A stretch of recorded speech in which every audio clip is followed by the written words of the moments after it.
প্রিয় বন্ধুরা, আপনারা সবাই কেমন আছেন? অপু অফিসিয়াল বিডি থেকে আপনাদেরকে স্বাগতম। বন্ধুরা, আজকে আপনাদের একটা দৃশ্য দেখাম।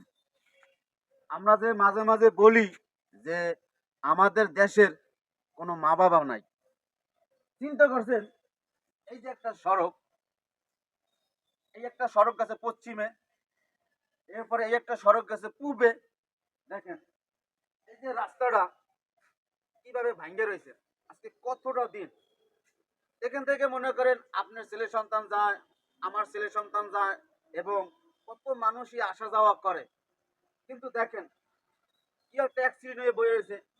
এই রাস্তাটা কিছুদিন আগে করছে, দেখেন ইট বালু খইয়া সব পড়ে গেছে।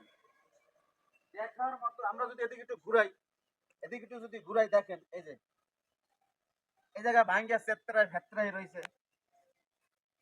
কি দেখাম আমরা, দেখেন এত বড় একটা রাস্তা, দেখছেন কি গর্ত হইয়া পড়ে রয়েছে। দেখেন না পারে একটা গাড়ি যাইতে, না পারে একটা ভ্যান যাইতে।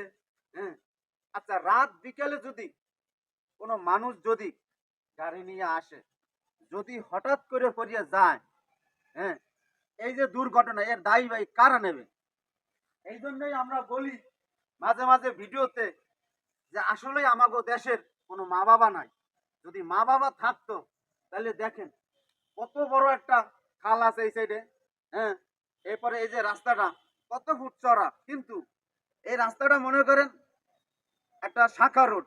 হ্যাঁ, প্রচুর বাড়িঘর আছে, এই সাইডে বাড়িঘর আছে। সামনে দেখেন এই যে ব্রিজ, এই যে বড় ব্রিজ, এই যে দেখেন এই বড় ব্রিজের লগে এই রাস্তাটা দেখেন। এই বড় ব্রিজের সাথে এই রাস্তাটা মনে করেন, হ্যাঁ, এটা একটা কান্দি।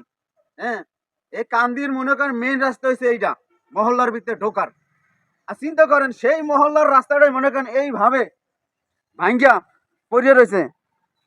এক কোন একটা মানুষের চোখেও বাজে না, বা কোন একটা মানুষের দেখেও না। চিন্তা দেখেন বন্ধুরা, এই যে রাস্তাটা, এটা কয়েকবারই মনে করেন করা হয়েছে, রিপেয়ারিং করা হয়েছে। কিন্তু আমি একটা জিনিস বুঝি না, কি রকমের কাজ করে আর কি রকমের রিপেয়ারিং করে। দেখেন এই যে বালুগুনা দেখছেন, আগলা বালুগুনা দেখেন, সেজন কি হালুয়ার মতন, হালুয়ার মতন খইয়ে পড়তেছে মনে করেন। হ্যাঁ, যে কি কাজ করছে আর কি রিপেয়ারিং করছে, চিন্তা করছেন। কয়দিন পর পরই মনে করেন খইয়ে যায়। আচ্ছা যদি করার মতন যদি করে তাহলে তো কদিন পর খইয়ে যাবে না। আমি চিন্তা করেন এই রাস্তাটা হয়েছে মনে করেন মেইন সড়কের মতন, এই গ্রামের, এই মহল্লার, ঠিক আছে। এখান থেকে মনে করেন অনেক ভোগান্তি হয়, এখানকার মানুষের চলাফেরা এবং যাতায়াতের প্রচুর সমস্যা। রাত বিকেলে যদি মনে করেন একটা অ্যাক্সিডেন্ট হয়ে যায়, এই দায়ী ভাই কারা নেবে? তাই বন্ধুরা, আজকের ভিডিওটা এ পর্যন্তই। তা আপনাদের কাছে আমার একটাই অনুরোধ, এই ভিডিও দেশ অথবা দেশের বাইরে ফেসবুক পেজ কিংবা ইউটিউব থেকে যারা দেখতে আছেন, সবাই ভিডিওটা শেয়ার করে অন্যকে দেখার সুযোগ করে দেবেন, যাতে এখন দেশ যারা নেতৃত্ব দিতে আছে অথবা দেশ চালানের দায়িত্বে আছে, তাদের কাছাকাছি যেন এই ভিডিওটা পৌঁছে যায়। এই প্রত্যাশায় আমি এখানেই বিদায় নিছি। তো আপনাদের সাথে আমার আবার দেখা হবে নূতন কোনো ভিডিওতে, নূতন কোনো জায়গায়। ততক্ষণ সবাই ভালো থাকবেন।